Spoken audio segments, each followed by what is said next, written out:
Back to school போலாமா? சமோசா தான் எனக்கு ரொம்ப புடிச்ச ஸ்நாக்ஸ். ஸ்கூல் டேஸ்ல.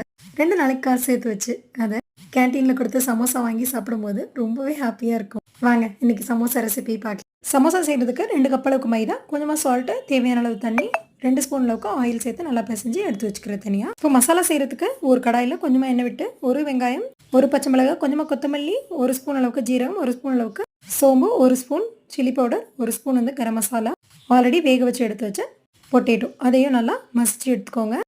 அதை நல்லா மிக்ஸ் பண்ணிவிட்டு ஒரு 5 மினிட்ஸ் போல் குக் பண்ணி எடுத்தால் சூப்பரான மசாலா ரெடி. இப்போ நம்ம சமோசா ஷீட் ரெடி பண்ணிக்கலாம். அதுக்கு ஆல்ரெடி மைதா பிசைஞ்சு வச்சுருக்கோம் இல்லையா, அதை எடுத்து இந்த மாதிரி ஷீட் ரெடி பண்ணிக்கலாம். அதை ட்ரையாங்கிள் ஷேப்பில் மடிச்சுட்டு கொஞ்சமாக ஸ்டஃப்பை உள்ளே வச்சுட்டு எல்லா எட்ஜஸையும் மைதாவை தண்ணியில் கலந்து வச்சுருக்க பேஸ்ட் மாதிரி அதை அப்ளை பண்ணி எல்லா எட்ஜஸையும் க்ளோஸ் பண்ணிவிட்டு எண்ணெயில் போட்டு ஃப்ரை பண்ணி எடுத்தால் சூப்பரான samosa ready. Back to school போன மாதிரி தான் இருந்துச்சு.